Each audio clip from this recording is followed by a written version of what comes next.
किया गया, जिसके मुख्य अतिथि के रूप में अवनीश सिंह यहाँ पे उपस्थित हैं और उनसे हम कुछ बातचीत के अंश यहाँ पे करते हैं। क्या उद्देश्य रहा और क्या आगामी उद्देश्य है। आज हम सब लोग पत्रकारों के बीच में आए हैं अपनी सरकार की 9 साल की उपलब्धियां बताने के लिए। 9 साल में हमारी सरकार ने गरीबों के लिए, शोषितों के लिए, वंचितों के लिए और उस हर व्यक्ति के लिए जिसको कुछ आवश्यकता थी, जो सरकार के सिस्टम से दूर था, सरकार उस तक नहीं पहुंच पा रही थी, उस तक पहुंचने का पूरा प्रयास किया है। हमने हर गरीब व्यक्ति की मदद करने के लिए ठानी है और उसको लेके भारतीय जनता पार्टी की सरकार पिछले 9 वर्षों से लगातार काम कर रही है। कुछ प्रमुख वैसे तो हम लोग 167 के करीब योजनाएं चलाते हैं, जिसमें गरीब व्यक्ति का, चाहे गरीब पुरुष हो, चाहे गरीब महिला हो, युवा हो, वृद्ध हो, किसान हो, किसी भी क्षेत्र को हमने छोड़ा नहीं है। लेकिन कुछ ऐसी योजनाएं हैं जो प्रमुखता से हमने गरीबों के लिए काम किया है, जिसमें सरकार जो लगातार पिछले आज़ादी के बाद अब तक उपेक्षित थे, ऐसे लोगों के लिए हम सबने काम किया है। प्रधानमंत्री आवास योजना के बारे में अगर आप सबने अपने आसपास देखा ही होगा, लेकिन पूरे देश में 3 करोड़ आवास बने हैं, जिसमें 54 लाख के आसपास आवास केवल उत्तर प्रदेश में भारतीय जनता पार्टी की सरकार ने, और वो भी 2017 से लेके अब तक के 6 वर्ष की योगी जी की सरकार में 50 लाख से अधिक आवास गरीबों के बने हैं। 11 करोड़ शौचालय पूरे देश में बनाए गए हैं, उसमें उत्तर प्रदेश 2.61 करोड़ शौचालय बना चुका है। ऐसा कोई भी घर नहीं है उत्तर प्रदेश में आज जहाँ शौचालय ना हो। अगर कहीं छूटे भी रह गए हैं तो सरकार के जनप्रतिनिधि लगातार ऐसा सर्वेक्षण करके उनको भी चिन्हित कर रहे हैं, वहाँ भी शौचालय बनाने की व्यवस्था की जाएगी। हर घर नल योजना एक ऐसी महत्वाकांक्षी योजना है, एक ऐसी योजना है जो लोगों के जीवन में परिवर्तन लेके आएगी। बहुत सारी बीमारियां ऐसी होती थी, आप सब लोग तराई के क्षेत्र में रहते हैं, बहुत सारी बीमारियां ऐसी होती थी जो पानी से हो जाया करती थी। अब हर घर में जब टोटी से पानी पहुंचेगा और वो भी बड़ी गहराई से पानी निकाला जाता है और पानी की शुद्धता की पूरी गारंटी करी जाती है, उसके बाद आपके आवास तक, गरीब के आवास तक टोटी से पानी पहुंचेगा, जिसकी कल्पना केवल शहरों में हुआ करती थी, वो भी हम गाँव में करने जा रहे हैं। और 2024 तक अब तक 11 करोड़ घरों में घर नल के माध्यम से टोटियां लग चुकी हैं और केवल उत्तर प्रदेश में 1 करोड़ 18 लाख घरों में पानी पहुंच चुका है। 1 करोड़ 18 लाख घरों में पानी पहुंचने का मतलब ये समझिए आप, जिन घरों की महिलाएं, बुंदेलखंड क्षेत्र में चले जाइए तो वहाँ पानी कितनी गहराई होता था और कितनी दूर होता था। महिलाओं के 2-2 4-4 घंटे लगते थे पानी लाने में, पूरी दिनचर्या डिस्टर्ब हो जाया करती थी पानी की वजह से। आज उनके घर में टोटी से नल पहुँच रहा है, एक टैप खोलने से उनकी सारी पानी की ज़रूरतें पूरी हो रही हैं। उज्ज्वला में हमने 9 करोड़ 60 लाख कनेक्शन दिए हैं पूरे देश भर में। केवल और केवल उत्तर प्रदेश में 1 करोड़ 75 लाख कनेक्शन उज्ज्वला के माध्यम से दिए गए हैं। पीएम स्वनिधि योजना, आप सब जानते हैं कि रेहड़ी पट्टी लगाने वाला व्यक्ति को कोई ऐसी योजना नहीं थी सरकार की जिससे उसको भी बैंक के माध्यम से लोन मिल जाता, लेकिन प्रधानमंत्री जी ने पीएम स्वनिधि योजना शुरू करी। 10,000 रुपये का पहली किस्त उसको 10,000 रुपये की बड़ी आसानी से मिल जाती, और छोटा ठेला लगाने वाले व्यक्ति को 10,000 रुपये मिल जाता है, तो बड़ी आसानी से अपना जीवन यापन वो कर ले रहा है। तो ऐसे स्वनिधि योजना के तहत 34 करोड़ लोग लाभान्वित हुए हैं पूरे देश में। 1 करोड़ 19 लाख लोग उत्तर प्रदेश में ही लाभान्वित हुए हैं केवल।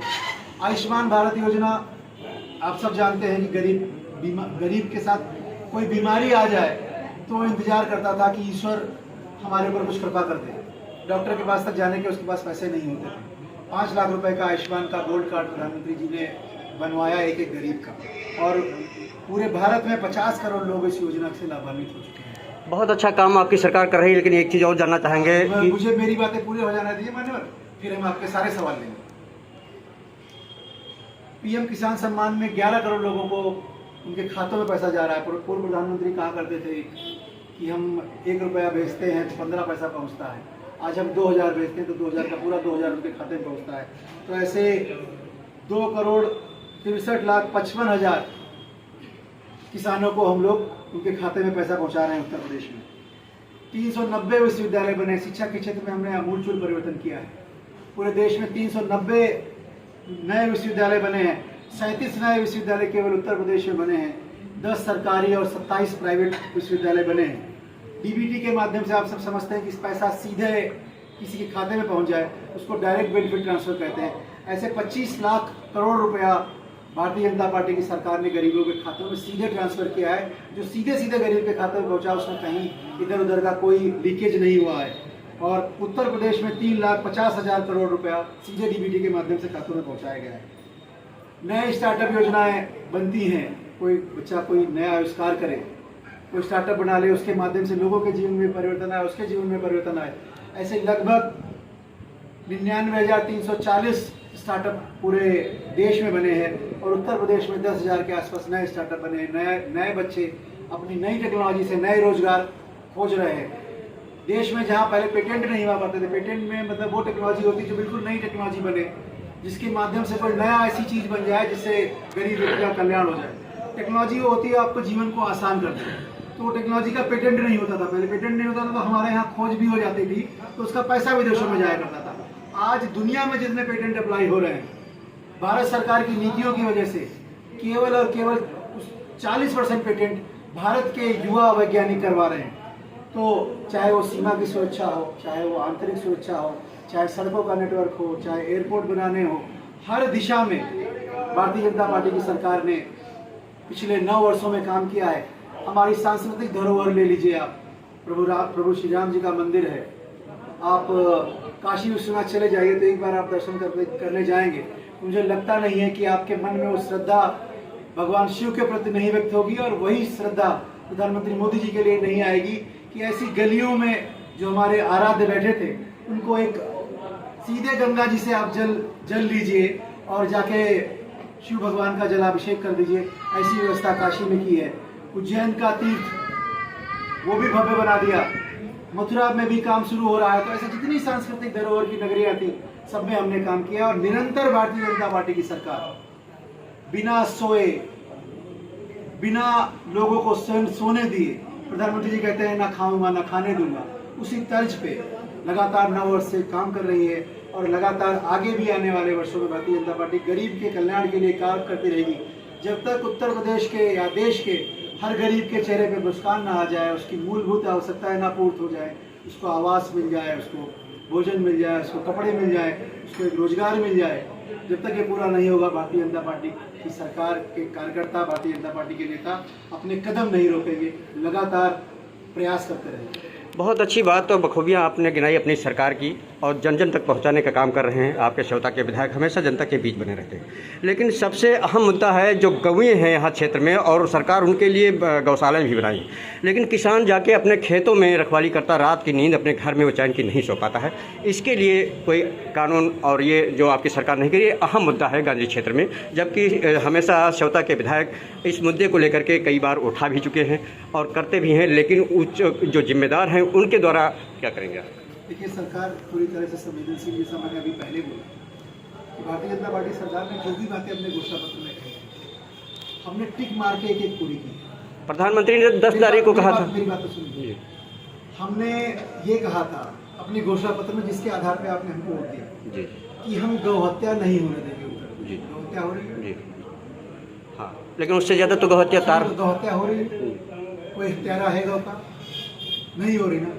अब जब गौ हत्या नहीं हो रही है तो कुछ ऐसे लोग, जो लोग समाज, आप कैसे कल्पना करेंगे कि आपने एक गाय का, एक गौ माता, जिसको हम गौ माता कहते हैं, जब तक वो दूध देती रही तब तक आपने उसको दरवाजे पे बांध के रखा।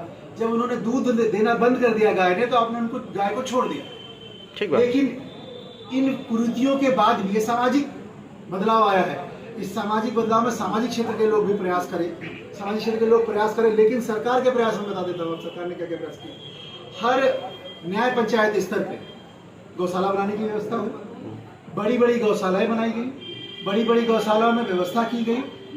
कहीं कहीं कमियां रह गई, उन कमियों को भी हम शीघ्र दूर करेंगे और निश्चित तौर पे गौ माता का भी संरक्षण होगा और किसान के साथ भारतीय जनता पार्टी की सरकार पूरी तरह से खड़ी हुई। आप देखो कैसे हुआ। किसान, आप कहते हैं एमएसपी एमआरपी की बात होती है ना, किसान का जो मिनिमम समर्थन प्राइस था वो कैसे डिसाइड होता था? पहले 10 रुपये 15 रुपये बढ़ते थे 2-3 सालों में। अब क्या होता है, प्रधानमंत्री मोदी जी हर फसल पे लगभग 100 रुपये बढ़ा देते हैं, 90-100 रुपये बढ़ते हैं। धान आज 2190 रुपये में हुआ, इस बार समर्थन हुआ 2014 के समर्थन मूल्य में और अब के समर्थन मूल्य में आप तुलना कर लीजिए। आप मक्का का लगभग दुगना हो गया मूल्य। बहुत सारे जो चीज़ें आपकी खरीदी नहीं जाती थी, आलू जैसी फसल, उसका कोई मूल्य नहीं निर्धारित होता था, उन सब किसान के लिए सरकार पूरी तरह संवेदनशील है। और ये मुद्दा जो आपका गौ का मुद्दा है, ये गौ का मुद्दा नहीं है, मुद्दा बना दिया विपक्ष ने। गौ माता हमारी आस्था है, उस आस्था को संरक्षित करने का भी हम प्रयास कर रहे हैं और गौशालाएं बना रहे हैं। आज हमारे प्रदेश में लगभग, मुझे आंकड़ा एग्जैक्ट याद नहीं है, लगभग हमको लगता है 30 लाख गाय सरकार पूरी तरीके से गौ संवर्धन के लिए, संरक्षण के लिए पूरा प्रयास कर रही है, बाड़ा दे रही है सरकार। लेकिन जब तक समाज इसके लिए नहीं लगेगा, समाज आगे नहीं बढ़ेगा, ये संभव नहीं है। गाय हमारी आवश्यकता है। गाय ही एक ऐसा प्राणी है जिसका गोमूत्र, गोबर, हर व्यवस्था हमें पूजन से लेकर के हर जगह आती है, कोई चीज बेकार नहीं है। फिर भी हम उसको छोड़े हुए। कभी दरवाजे पे 2 जोड़ी बैल बंधे होते थे, सुंदर गाय का दूध होता था। तो कहीं न कहीं इसमें समाज को भी आगे आना पड़ेगा, तभी ये संभव हो पूरी तरीके। ठीक है, जैसे एक चीज़ और हम जानना चाहेंगे आपसे कि जैसे अभी आपने कहा कि संसदीय का चुनाव आ रहा है और इसमें काफ़ी आपने विकास की योजनाएं लोकसभा के उसमें दिखाई, जबकि विकास चौथा विधानसभा का जो विकास का रथ है वो हमेशा ज़मीनी धरातल पर दिख रहा है। लेकिन हम नहीं कहते, ये लोगों में एक जनमानस में चर्चा का विषय है कि जो सांसद वर्तमान में हैं उनका विकास और उनके चेहरे से अभी भी लोग अपरिचित हैं। इस पर आप क्या कहेंगे? जैसे आपने कहा कि काफ़ी विकास किया है लोकसभा में, लेकिन वो ज़मीनी धरातल पर कहीं नहीं दिख रहा है। ये लोगों की जुबानी एक चर्चा का विषय बना है और फिर आगामी चुनाव आ रहा है, क्या होगा इस पर? देखिए, माननीय सांसद जी जितना मैं जानता हूँ, जैसे आप मुझे मेरी कल्पना करो कि मैं 7 जिलों का जनप्रतिनिधि हूँ और आपका भी हूँ, आपके यहाँ से भी आता हूँ, तो मेरे क्षेत्र में 53 विधानसभाएं आती हैं। तो ऐसा हो सकता है कि मैं आप तक ना पहुँच पाऊँ, लेकिन भारतीय जनता पार्टी के हम सब प्रतिनिधि हैं और भारतीय जनता पार्टी की प्रतिनिधि माननीय सांसद जी हैं। तो माननीय विधायक जी जो काम कर रहे हैं वो भी सरकार करती है, मोदी जी करें, योगी जी करें, योगी जी का काम है। आयुष्मान कार्ड बना तो वो इसीलिए बना, सांसद जी वहाँ से योजना लाते हैं, हम घर तक पहुँचाते हैं। सांसद जी को जिताया, इसीलिए भारतीय जनता पार्टी की सरकार बनी। तो ये सब कुछ जलपान इसको जोड़ने की बात है, इसको घटाने की बात है कि आपके कैसे बनना में लिखा है, किसको मिलेगी किसको नहीं मिलेगी। जो आर्थिक आधार पे उस योजना में आता है, चाहे वो हिंदू हो चाहे मुस्लिम हो, मुझे आपके सीतापुर के, लेकिन यकीन मानिए बिस्वा में संख्यकों को मिले होंगे उतने आवाज शायद हिंदुओं को नहीं मिले होंगे। कहाँ से मुद्दा है, उनसे छूट गई सारी चीजें, विकास उनके बस का नहीं, विकास वो कर नहीं पाते, तो लोगों को बरगलाते हैं खाली कि भैया ये तुम्हारे लिए दुश्मन। भारतीय जनता पार्टी के सरकार में किसी के साथ भेदभाव हुआ हो तो बताइए? के आधार पर राजनीति करते हैं ना, हम धर्म के आधार पर राजनीति करते हैं, हम व्यक्ति के विकास के आधार पर राजनीति करते हैं। हमारे गडकरी जी पता है क्या कहते हैं? कहते हैं सड़कें हिंदुस्तान की इतनी अच्छी हो जाएंगी कि अमेरिका भी हमसे पीछे छूट। आप पे बात करने वाले कहाँ से ये मुद्दे आ गए? ये मुद्दे विपक्ष के बनाए हुए हैं और विपक्ष अपने इन्हीं मुद्दों में घिर के खत्म हो जाते हैं। जो लोग हिंदू बनने आते हैं, जब चुनाव आता है तो उनको ये भी नहीं पता कि भगवान की आरती कैसे होती है, कब हम टीका लगाते हैं, कब हम टीका नहीं लगाते, किसके हमको पैर छूने, किसके हमको पैर नहीं छूने। जब आपके मन में वो नहीं है तो दिखाने के लिए ऐसी भावनाएं खिलाते हैं। हमारे मन में है वो बात, तो हमारे मन में है, जो हम करते हैं वो श्रद्धा के साथ करते हैं, इसीलिए वो दिखाई देता है। करना ही होता तो 70 साल में करे ना होते। आपने 70 साल में नहीं किया, तभी तो हमारे पास मौका है आम आदमी के लिए काम करने। पिछली बार सरकार जब बनी थी जब मीडिया कह रहा था कि सपा बसपा गठबंधन हो गया, सब एक साथ चले जाएंगे, तब कहाँ गया गठबंधन?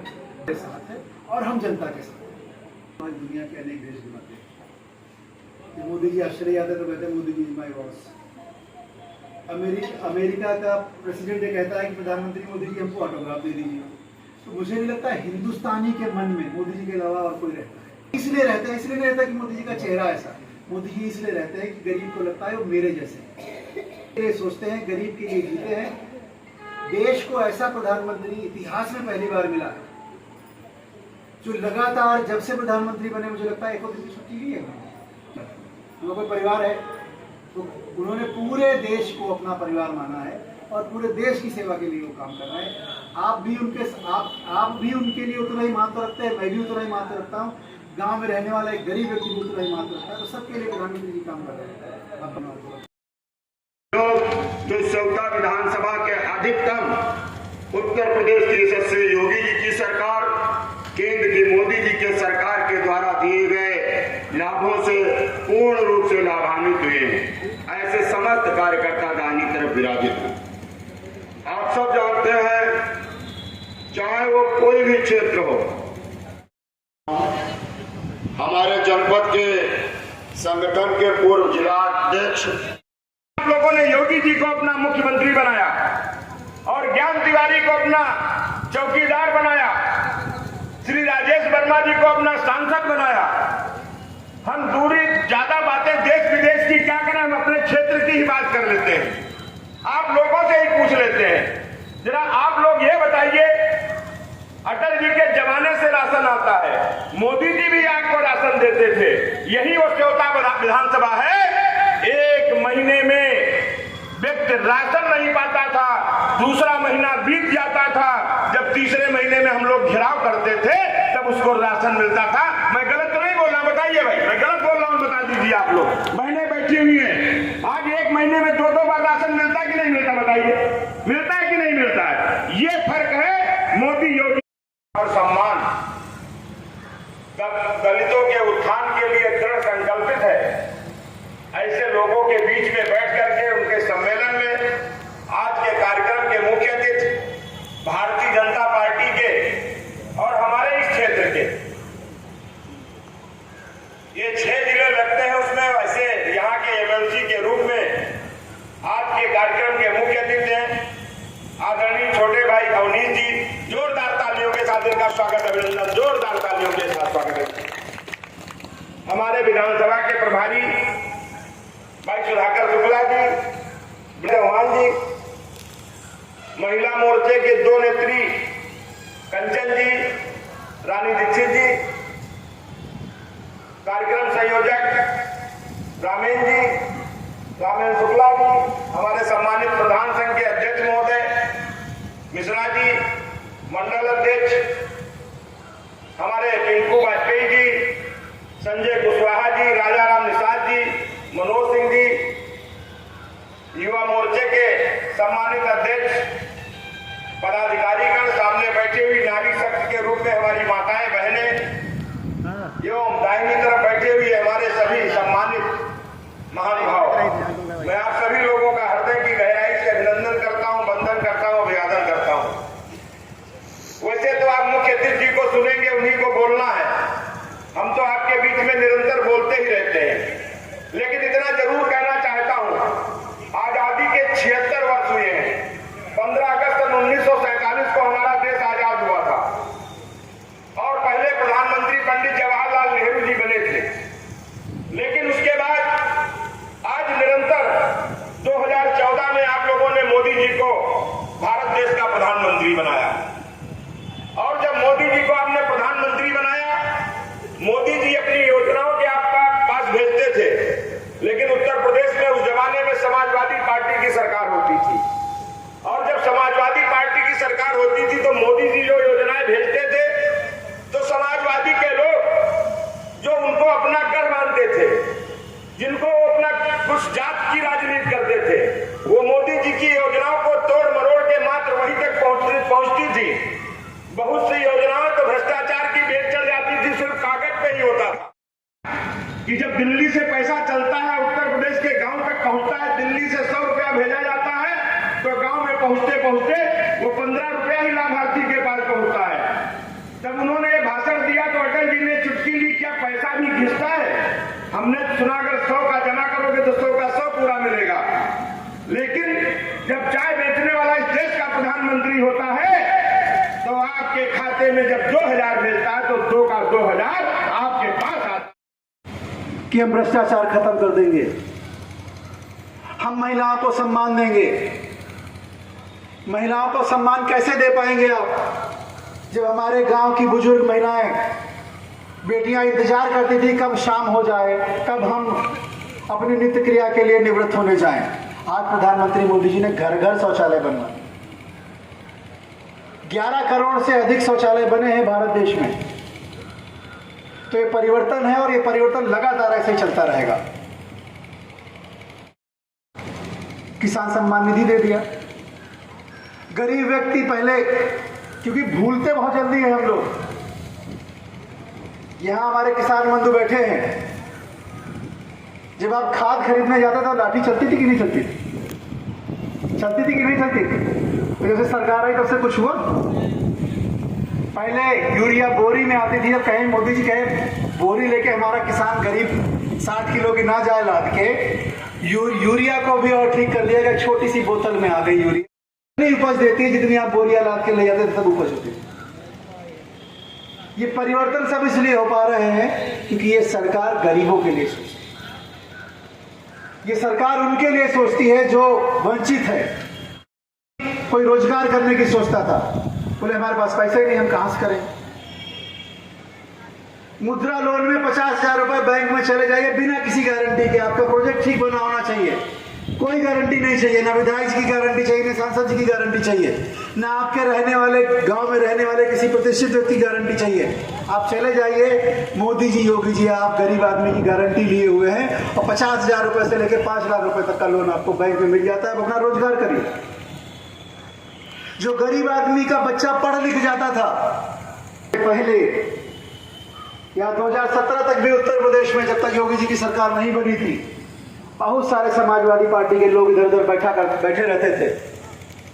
आपका रिटन टेस्ट में सिलेक्शन हो गया, आदमी अपने घर परिवार के गहने गिरवी रखे, उनको जब पैसे देते थे तो सरकारी नौकरी में व्यक्ति जा पाता था। अब 2017 के बाद जब से योगी जी की सरकार बनी है, जितने इंटरव्यू हुए हैं, जितने सिलेक्शन हुए हैं, किसी भी व्यक्ति का एक पैसा, एक फूटी कौड़ी नहीं पड़ी है उसमें। जो पढ़ने वाला व्यक्ति है, जो ईमानदार व्यक्ति है, जो पढ़ता है, उसकी नौकरी उतनी ईमानदारी से लगी। तो बहुत सारे परिवर्तन हैं जो सरकार में आए हैं। आप मौका देते रहिए। भारतीय जनता पार्टी के जनप्रतिनिधि लगातार आपकी सेवा में समर्पित रहेंगे। माननीय विधायक जी तो मुझे लगता है परमानेंट आपके बीच में रहते हैं, और सांसद जी भी अपना बड़ा लोकसभा क्षेत्र होने के नाते भी आपके बीच में चलते रहते हैं। गरीबों का कल्याण हो, सरकार ये चाहती है। पंडित दीनदयाल उपाध्याय जी जो हम सबके अंत्योदय करना है, हमको गरीब आदमी के पास वो सारी मूलभूत सुविधाएं उपलब्ध करानी है। उसका अपना घर हो, उसके घर में खाने को राशन हो, उसकी रोजगार की आजीविका हो। जब तक ये सारे काम कर नहीं लेंगे तब तक भारतीय जनता पार्टी के नेता और कार्यकर्ता चैन से नहीं बैठेंगे। आपके चेहरे पे मुस्कान लाने की हम सबने ठानी है और मुस्कान लाके ही रहेंगे। आप सबका बहुत बहुत धन्यवाद, बहुत बहुत आभार। जय हिंद, जय भारत।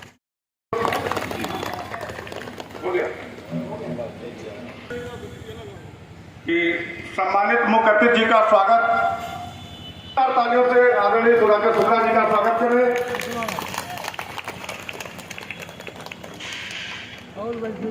बहुत बहुत धन्यवाद। संचालन कर रहे सर्वे के माध्यम से ऑनलाइन करा करके उनका नाम जोड़ा जा रहा है। ऐसे यशस्वी नेतृत्व के सरकारों की उपलब्धियां आपकी है। आप सबको सरकार की योजनाओं से, आपकी उपलब्धियों से जोड़ने का काम करें। तब इस पावन धरा पर जहां पर विराजित हैं, जिसमें शुद्ध और ताजी ऑक्सीजन ले रहे हैं और इस धरती माता में मिलना भी है, उसको